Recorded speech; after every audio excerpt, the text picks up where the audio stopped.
I want to talk to you today about disappointment because I think that we all have to grapple with disappointment from time to time.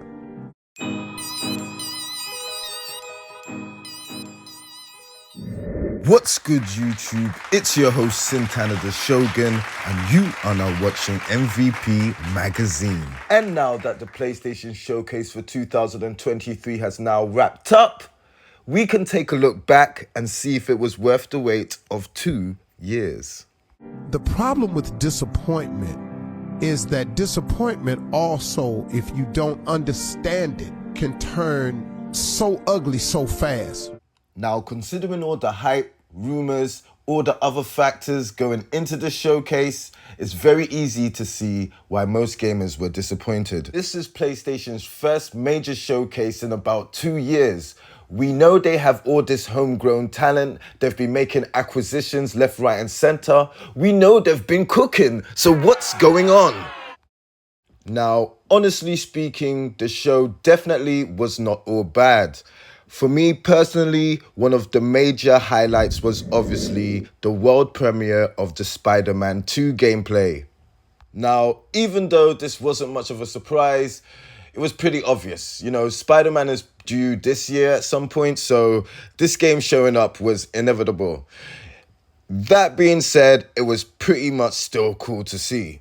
Like, as far as adding cinematic flavor and overall atmosphere to games, I think Sony and Insomniac just have the whole thing nailed down. This game is pretty much walking the fine line between movie and cinema meets video game, and it is just dope to see. This is definitely grown man gaming right here. You know what I'm saying? Grown man gaming. That's the new phrase right now. Grown man gaming. Dragon's Dogma 2. Clutch!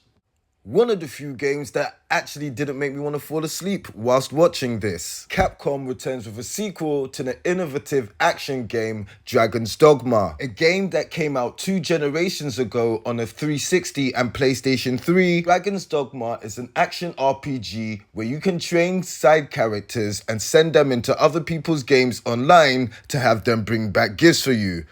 And you also get your heart ripped out by a dragon. It's totally awesome. Funnily enough, I got into this game when I started collecting for the 360 and fell deeply in love with its expansion, Dark Arisen. Now I'm definitely looking forward to this. What's your plan? Knowing you have only 66 days to live. Damn! Now, Spider-Man was cool. You know, Dragon's Dogma was cool. Shoutouts to Bungie. The marathon announcement was cool, but to me personally, this was the game of the show. Phantom Blade Zero. This game single-handedly carried the show. The game which is like, oh, okay, I need a PlayStation 5 to play this game. This is what that game is. Right here. Right in front of your face. It is not any of that other stuff that Sony showed. It's right there. It's not even God of War. It's right here. This is the game. Right here. As a matter of fact, this game is no longer known as Phantom Blade Zero. It's actually now just known as Right Here or Day One. Either one of the two of those things. That's what this game is. That's the name of this game now. But on a more serious note, I am totally digging everything about this game. I love titles like this that make strong showcases for why video games are actually art, and I cannot wait to play it. I can already tell that the combat's going to be fluid, innovative. It's from a brand new team. Shoutouts to Hong Kong. Let's go. Okay, so I guess it's time to talk about the rest of the conference. Today, you'll get a glimpse into some of the most breathtaking and imaginative content that will be coming to PS5 and PlayStation VR 2. Stop the cap. Now, usually it's good to go into these conferences with your expectations kind of low. But it's been 2 years since Sony has really dished any goods. Sony don't even attend E3 anymore. And it was Jim Ryan that was talking about having major games in each of the categories. So what's this? My man even had the nerve to come out and say, And now, what you've all been waiting for.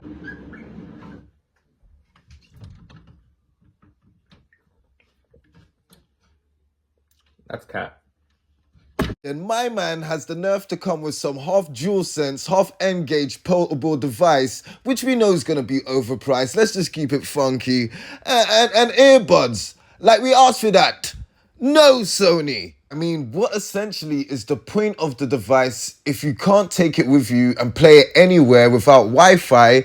And if you need a PlayStation 5 to actually get use out of it? Sony most definitely lost me there. And to be honest, the goodwill that I would have had towards these products or anything else definitely went out of the window with the overall lackluster vibe and showing of this showcase. The overemphasis on multi-platform and indie titles was way too much. I can understand a few sprinkled in here and there, but no, especially when you have one of the most competent, one of the most well-renowned first-party studios. We're still waiting on a Wolverine trailer. We'd still like to see what's going on with Blue Point Games. And you show us a bunch of stuff that's coming to the Xbox as well? Nah, this makes no sense. This show was so bad that even Xbox was taking shots. Oh my God, bro. Oh, hell no, man. What the? Now, I'm not sure if this show was a result of Sony just being arrogant because they're so far ahead, or if they're just resting on their laurels because Microsoft aren't putting up much of a fight. But either way, this show was very disappointing. I mean, it was so lackluster. It almost made me wonder if they were just sandbagging because of the whole Activision and Blizzard deal. I mean, come on, they even had a pseudo-dominatrix version of Splatoon. Splatoon 4K. I mean, what is this? Hello, Mom, I'm a baby and I want to play Splatoon. Be quiet, you baby. We got Splatoon at home. Yeah, so I'm not gonna lie, I'm gonna keep it real. I'm kind of interested in this game. One, it's not the first time Splatoon has been ripped off. Remember that whole Ninjaka game, whatever? And two, I'm not gonna lie, I'm a big fan of Splatoon. So having a game like this being made by a good developer, Square Enix, yeah. Now, in my opinion, one of the main reasons why this show was so disappointing is that we know usually Sony has a dedication to quality, a dedication to showing gameplay. I mean, they had announcements from two of their new acquisitions and all they had was CGI trailers. I mean, come on. We've had Naughty Dog come out and tweet about multiplayer for The Last of Us. We've had Insomniac Games come out and tweet about Sunset Overdrive. So why aren't we seeing this? That's suspicious. That's weird. I mean, we didn't even get anything on Wolverine.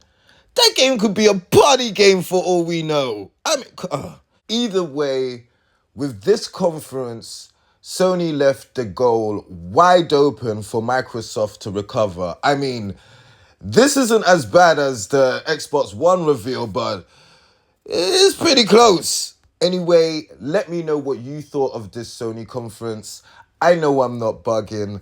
I know I'm not being too harsh. What did you think? What was your favorite game of the show? As I said, in my opinion, that Phantom Blade definitely carried the whole conference. Definitely still makes a great case for going out and picking up a PlayStation 5. But they did kind of drop the ball and rest on their laurels, in my humble opinion.